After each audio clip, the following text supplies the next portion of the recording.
കുരുത്തം കെട്ടവർ എന്ന് സമൂഹം വിളിക്കുന്നവരുടെ നക്ഷത്രങ്ങൾ. ചുറുചുറുക്കും സ്ഥിരോത്സാഹവും എന്തിനും മുൻപന്തിയിൽ നിൽക്കുന്നവരുമാണ് ഇക്കൂട്ടർ. യാത്രയിൽ ഇവർ കൂടെ ഉണ്ടെങ്കിൽ രസകരമായിരിക്കും. എപ്പോഴും സന്തോഷമുള്ളവരായിരിക്കും. ദുഃഖങ്ങളിൽ പോലും ഇവരുടെ സാന്നിധ്യവും സാമീപ്യവും ഒരു ബലമായിരിക്കും. ആരുടെ അടുത്ത് ചെന്നും പരിചയപ്പെടാനും സംസാരിക്കാനും സൗഹൃദം സ്ഥാപിക്കാനും ഇവർ മിടുക്കന്മാരായിരിക്കും. സദാ ധൈര്യവാന്മാരായിരിക്കും. ഈ കുരുത്തം കെട്ട നക്ഷത്രക്കാർ ഏതെന്ന് നമുക്ക് നോക്കാം.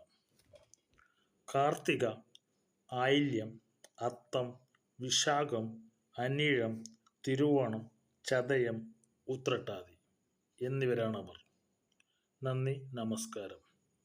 പിന്നെ ഈ ചാനൽ സബ്സ്ക്രൈബ് ഇനിയും ചെയ്യാൻ നിങ്ങൾ ബാക്കിയാണോ എങ്കിൽ ഉടനെ സബ്സ്ക്രൈബ് ചെയ്യുക. ജീവിത വിജയത്തിന് ആവശ്യമായ ചില നുറുങ്ങു ജ്ഞാനങ്ങൾ നിങ്ങൾക്ക് ഇതുവഴി ലഭിക്കും.